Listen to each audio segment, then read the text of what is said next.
अदिति, जम्मू कश्मीर में जो समीकरण बनते हुए नजर आ रहे हैं, नेशनल कॉन्फ्रेंस और कांग्रेस सरकार शायद बना सकती है या फिर हंग असेंबली के भी अगर चांसेस बन गए, उस केस में बीजेपी क्या करेगी? क्योंकि जब भी जोड़ तोड़ की राजनीति होती है तो ऐसा देखा गया है कि बीजेपी से बेहतर ये राजनीति कोई कर नहीं पाता।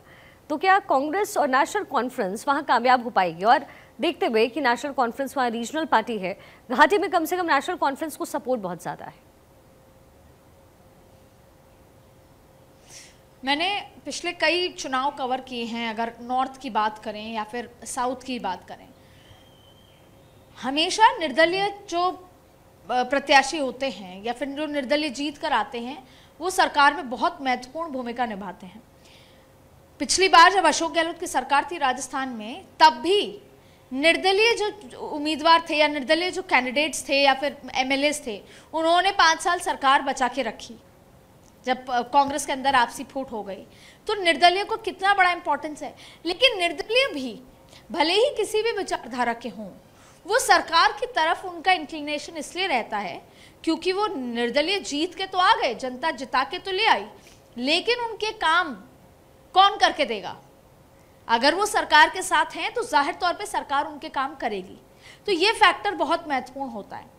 आप जम्मू कश्मीर में तो एक सबसे बड़ा फैक्टर है निर्दलीय उम्मीदवार जो उतारे गए हैं और बहुत बड़ी संख्या में इंडिपेंडेंट्स को उतारा गया है।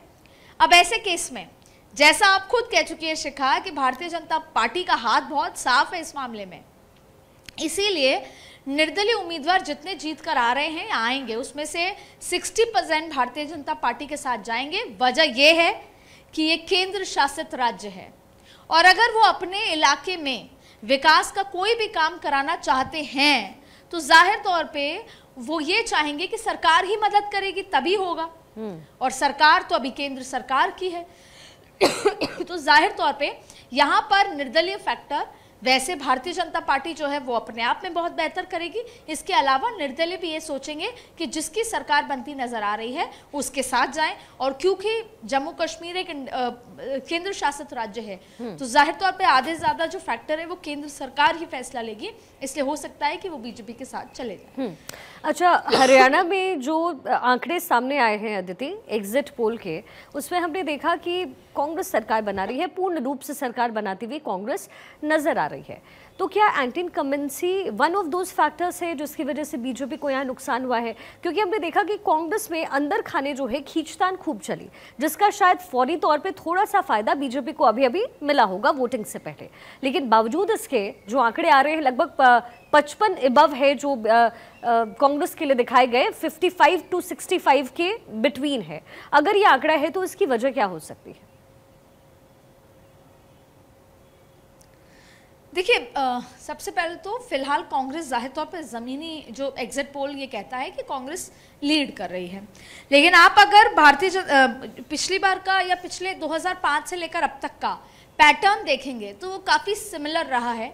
अब पिछले 10 साल बाद कांग्रेस जो आने की तैयारी कर रही है, या भारतीय जनता पार्टी के लिए माना जा रहा है कि शायद कठिनाई हो सकती है सरकार में आने की, उसकी इकलौती वजह है जाहिर तौर पे कोई भी पार्टी सरकार में रहेगी तो उसके लिए एंटी इनकम्बेंसी होती ही होती है, और जब खास तौर पे 10 साल रह ले तो ऐसे में वहाँ एक बहुत बड़ा फैक्टर है जाट फैक्टर, जिसको लेकर मैनिफेस्टो में एक बड़ी बात जेपी नड्डा ने कही थी कि जो हरियाणा के जो वो लोग होंगे जो जाना चाहते हैं आर्मी में, 4 साल वाले जो मुद्दा है उनको हम सरकारी नौकरी देंगे।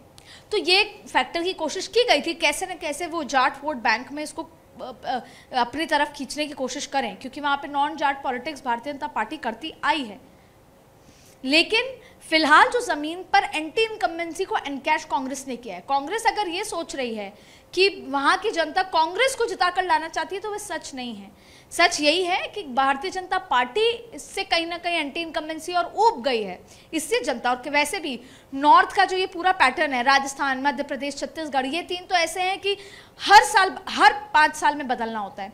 हरियाणा में भारतीय जनता पार्टी ने किया कि वो 10 साल तक टिकी रही, लेकिन जाहिर तौर पे एंटी इनकम्बेंसी एक बहुत बड़ा फैक्टर है। इसी का जो आप ये आंकड़ों का मार्जिन बता रही हैं वो है, लेकिन फिर भी 19 ऐसी सीटें अभी भी हैं जिस पर बहुत कम का मार्जिन फंसा हुआ है।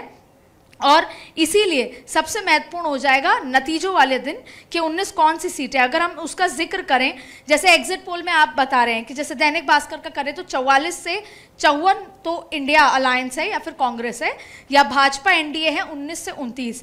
ऐसे जो सबसे ज्यादा भारतीय जनता पार्टी को दिया है वो जिस्ट टीआई रिसर्च ने दिया है। लेकिन कहीं ना कहीं जो डिफरेंस है वो 10 से ज्यादा का कांग्रेस और बीजेपी के बीच में नजर आ रहा है। वो एंटी इनकम्बेंसी है, वो जाट वोट भी बहुत ज्यादा है, और ये तमाम मुद्दे हैं। लेकिन जो 19 सीटें हैं जो फंसी हुई हैं, जिस पर पेच फंसा हुआ है, वो अपने आप में बहुत महत्वपूर्ण रहने वाली हैं। जैसे सी वोटर के मुताबिक अगर ये सीटें जो 19 सीटें हैं वो जिसके भी खाते में जाएंगी वो 60 से ऊपर सीटें ले जाएगा।